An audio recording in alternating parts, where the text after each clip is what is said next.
Hey guys, welcome back. Gary here. Today we're going to go ahead and get into Phase 4 of the Honolulu Harbor Expansion Project proposal. Last week we covered Phases 2 and 3, so let's go ahead and get started with that. Just a quick recap of what we talked about.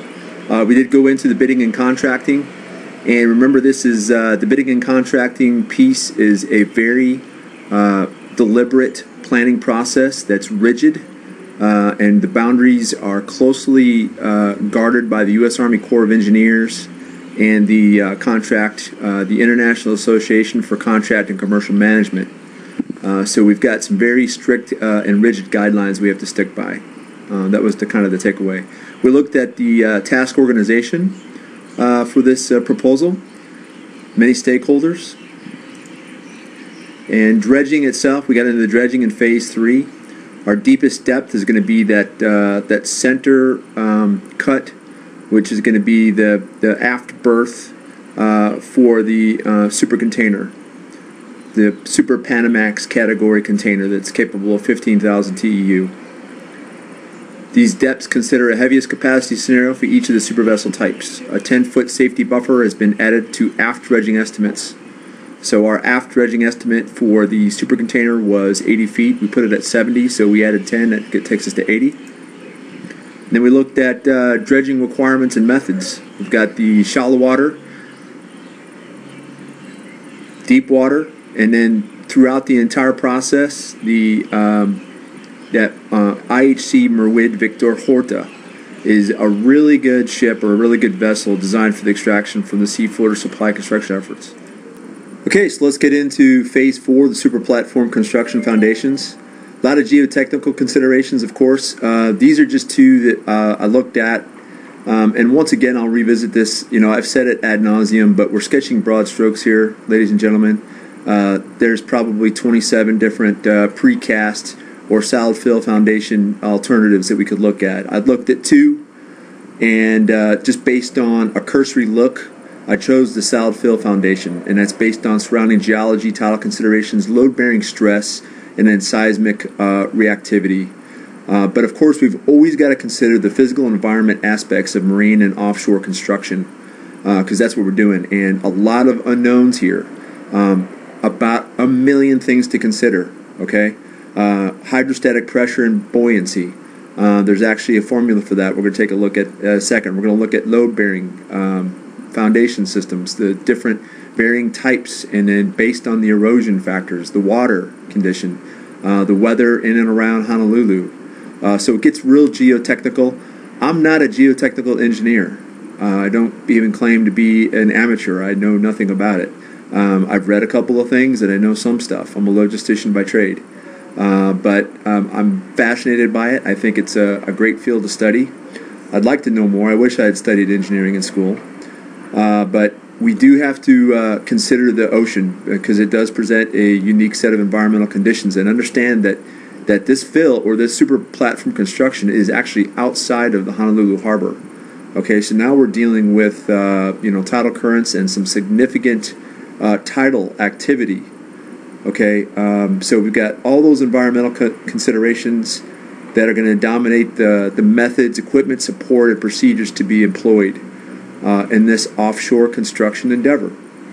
Of course, we've got the same unique environment also dominates the design of the precast foundation or the solid fill foundation. What are they going to look like? So all this stuff is stuff that we have to consider very closely. So once again, physical environmental aspects of marine and offshore construction are something that I'm actually fascinated by. I in no way claim to be an expert or even an amateur. These are just a couple of cursory looks at some possible courses of action that I had looked at. And once again, at the very end, I'm going to have a bibliography that's going to show all my sources. So I don't claim any of this work. It's all stuff. It wasn't copyrighted. It's stuff that I just found. It's all open source information. But we're going to take a look at a couple of courses of action here, and then try to make the best determinations before we move on. So Phase 4 is actually very thorough. It's the longest phase of all the phases because there's the most work involved. You've got the whole issue of how you go about the underwater construction. What technique do we use? Do we use the caissons or do we use the cofferdams? Caissons go back hundreds of years. I think they used caissons, open caisson. I think it was it was an open caisson to build the Brooklyn Bridge.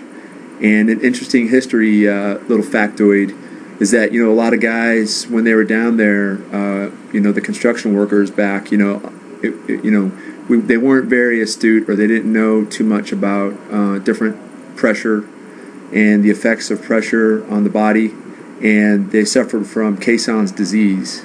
And a lot of people got sick, and I think there were some fatalities involved in the construction of the Brooklyn Bridge. Little known factoid of history, but we'll look at the caissons and we'll look at the cofferdams. Either way, these are enclosed structures or enclosed spaces that pump out the water, and they basically just create a dry workspace for our construction, for our construction workers and our engineers to go in and actually build these foundations, whatever type of foundation they are, be it a precast or a solid fill. But we've got to come up with a COA set just on that alone, either caisson or cofferdam. But I don't want to get too much into it, okay? Okay, so here is the actual super platform, what it looks like in its entirety. Excuse the crude nature of this illustration here. All I did was just Google Earth snapshot, just take a screenshot of Google Earth of Honolulu, and then I just superimpose this using a crude PowerPoint tool. I got to get up on Coral Draw,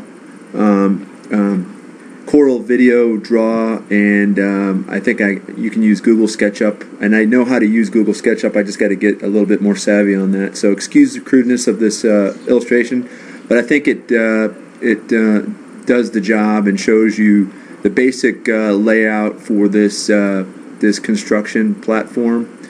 I should have mentioned this earlier, but one of the, and I'd forgotten this actually, it's been a while since I did this, but we actually have precedent for determining the foundational model for the super design of this construction platform, and that's based on the Honolulu International Airport Reef Runway construction that happened in the late 70s. And once again, I should have put a picture of that in here, but that reef runway, what that did back in the 70s was that increased the capability of the Honolulu International Airport to accommodate the jumbo jets. Do you remember probably in the early 70s when the 747 made its debut, the Honolulu Airport was not capable of accommodating the 747, so they constructed that reef runway out there, and a lot of work went into, of course, the EIS compliance features and the basic the load bearing characteristics of that foundation. And there's just volumes and volumes of material, even though it took place in the early to mid 70s, and I think construction took place right around 76 or 77. But that would be the foundational model because it worked out brilliantly the way they did it. So that we do have precedent here, and we would use that as our baseline. That's our foundational model for safety considerations, and then the durability of that reef runway has been exceptional over the years.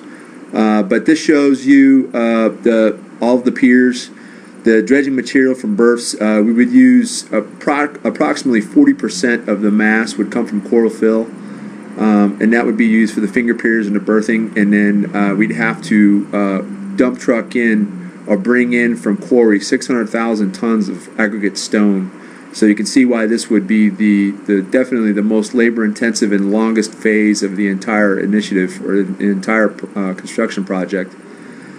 So the 60% of the land mass is going to come from quarried material. You can see when we talked about the caissons earlier, we've got three culverts that are placed in here. I think I can probably, let's see here. Yeah, let's use this. We've got, well, let's do a different color. Got one there. We've got a total of three. And it looks pretty crude, I know, but we've got these three culverts here, which what that'll do is divert the diluted seawater back into the channel.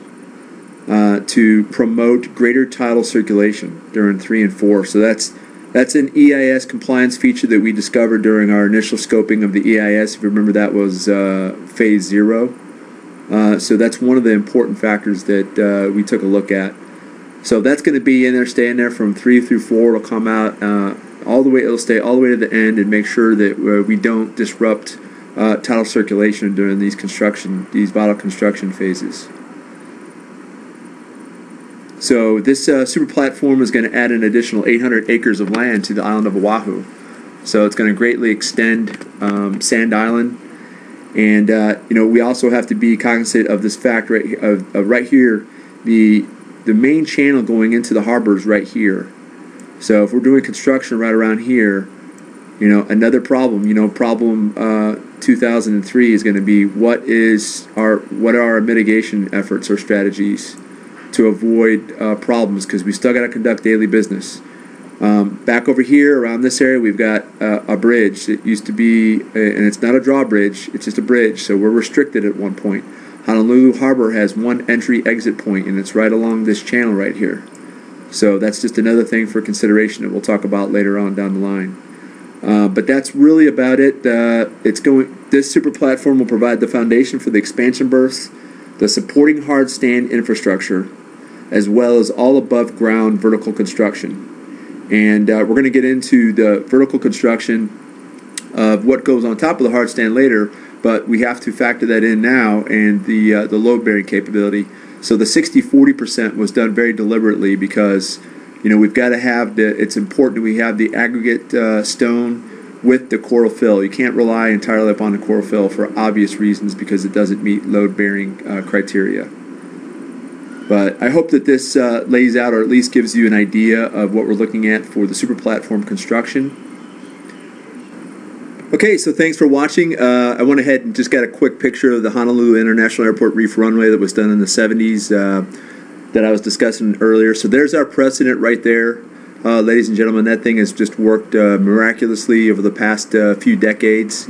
I got to be careful because I'm well over 10 minutes, and the gold standard for YouTube clips or videos is 10 minutes. Presentations 20, but YouTube anything over 10, and you're at risk. Of course, my presentations are extremely dry, so I got to really be careful.